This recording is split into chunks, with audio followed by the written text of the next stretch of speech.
قیامت کے اس میدان میں اس خوش نصیب کا کیا مقام ہوگا کہ جس کے سر کے اوپر سورج سے اچھی روشنی والا تاج رکھا ہوگا۔ اور پھر سرکار فرماتے ہیں کہ حافظ قرآن کو حکم ہوگا کہ قرآن پڑھتا جا اور درجے چڑھتا جا، جس طرح تو دنیا کے اندر میرا کلام سوار کے پڑھتا تھا، اس طرح یہاں بھی ٹھہر ٹھہر کے سوار کے قرآن پڑھ۔ جتنی آیاتیں پڑھے گا اتنے تیرے مقامات بلند ہو جائیں گے۔ یہ قرآن کلام اللہ ایسی چیز ہے، جس نے بھی قرآن یاد کیا، حفظ کیا، قرآن پڑھا، کسی کو قرآن پڑھایا، اس کو اوئے کوئی نہیں کہتا۔ بڑی سی بڑی ڈگری کوئی حاصل کر لے تو اس کے منہ پر تو کوئی تعریف کرے گا، پیچھے اس کو ڈاکو، چور، راشی، بدماش، کئی قسم کے الزامات اس پر لگائے گا، لیکن حافظ قرآن کو کوئی الزام نہیں لگائے گا۔ حافظ جی تشریف لے آؤ نا، ہمارے پاس 2 منٹ کے لیے بیٹھو، چائے تو پی لو، آؤ نا، ہماری اماں جی فوت ہوئی ہیں، ان کے لیے سال ثواب کرنا ہے، تھوڑا سا کلام پاک تو پڑھ دو۔ ہاں جی، جو بھی بولے گا حافظ جی کہے گا، اس کے علاوہ نہیں کچھ کہے گا۔ اس لیے یہ بہت بڑا مقام ہے۔ یہ کام ہم نے کیوں کیا؟ ہمارے یہ بھائی صاحب میاں محمد چشتی اپنی 80 سالہ زندگی میں ان کی کوئی خواہش نہیں تھی، صرف ایک ہی خواہش تھی کہ اللہ پاک میں قرآن پڑھاتے پڑھاتے دنیا سے جاؤں۔ جب مجھے کہتے کہ قاری صاحب جانا برحق ہے، میرے لیے دعا کیا کرو کہ اللہ مجھے قرآن پڑھانے سے محروم نہ کرے۔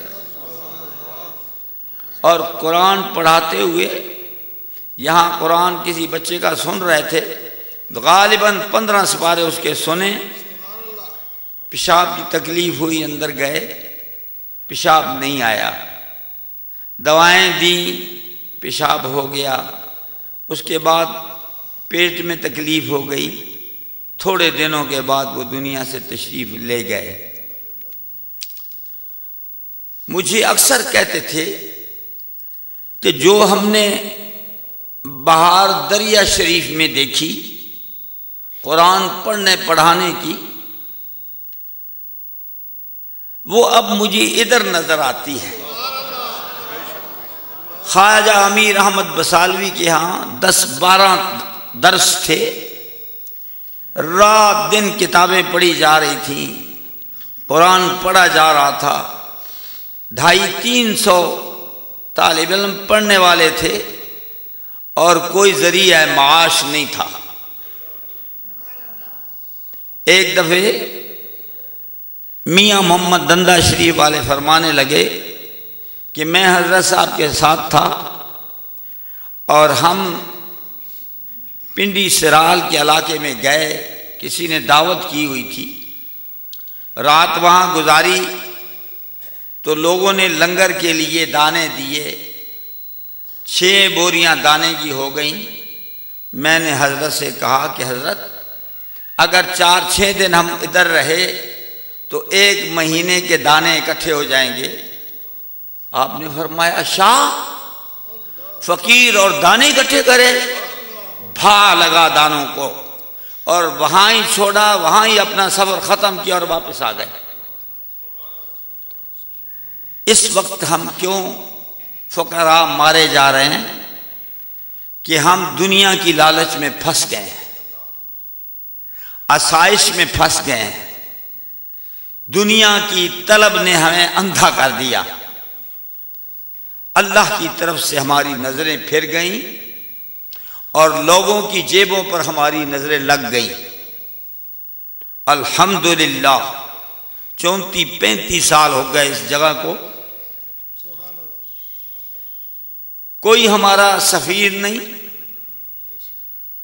کسی قسم کا کوئی چندہ کلیکٹ نہیں کرتے، صرف اللہ کی ذات پر بھروسہ ہے۔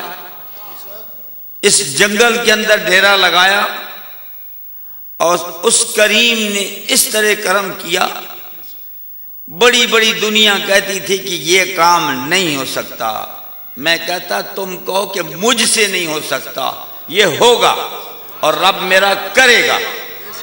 الحمدللہ آپ کے سامنے اتنی بڑی مسجد بنی ہوئی ہے، جہاں آپ بیٹھے ہوئے ہیں یہ 8-8 فٹ جگہ بھری گئی، یہ سامنے بیٹھے ہیں، ان لوگوں نے آ کے ٹرالیاں ادھر پھینک کی اس جگہ کو ایسا کیا، یہاں تو دن کو کوئی نہیں کھڑا ہوتا تھا، یہ ایسی جگہ تھی۔ الحمدللہ اس وقت بھی ہمارے ادارے کے اندر 100 سے زیادہ طالب علم ہیں۔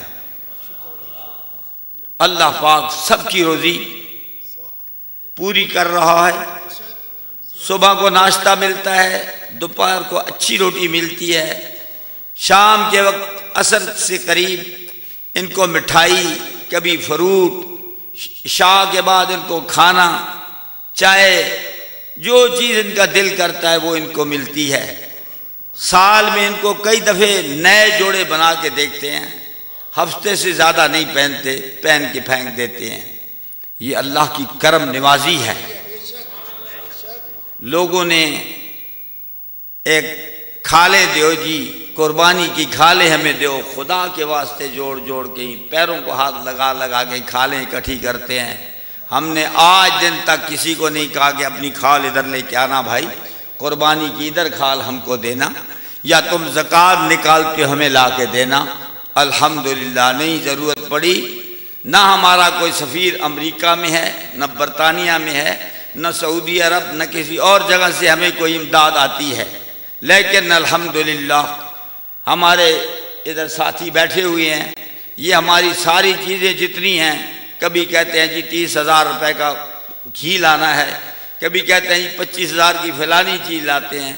میرا خیال ہے جب سے یہ لانے لگے ہیں ایک دن بھی ایسا نہیں آیا کہ ان کو میں کہتا کہ جی ابھی صبح نہیں شام کو پیسے لے لینا۔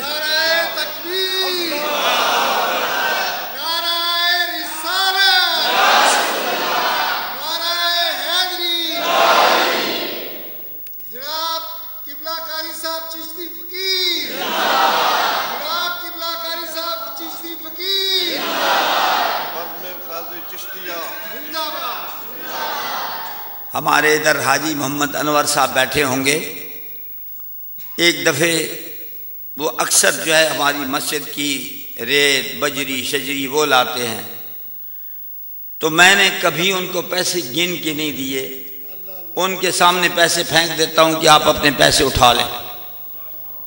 ایک دن پیسے نکال کے میں نے ان کے سامنے رکھے، 2 ٹرک کے تھے، 3 کے تھے، کتنے تھے، انہوں نے اپنے پیسے اٹھا کے باقی پیسے مجھے واپس کیے، تو 2-4 بندے بیٹھے تھے، کہنے لگے یہ پہلی دفعہ ہم نے دیکھا ہے کہ کوئی بندہ پیسے واپس کر رہا ہے، نہیں تو اگلا کہتا ہے کہ جی آپ تھوڑے دے رہے ہیں اور دیں۔ الحمدللہ گورنمنٹ میرے پاس آئی کہ ہم آپ کا اتنا بڑا خرچہ ہے، ہم آپ کو خرچہ دیا کریں گے، آپ ہمیں لکھ دیں اور خرچہ لیں۔ میں نے کہا بھائی میرا تو خرچہ ہے ہی کوئی نہیں۔ کہنے لگے جی اتنے طالب علم، میں نے کہا یہ اللہ کے مہمان ہیں بھائی، میں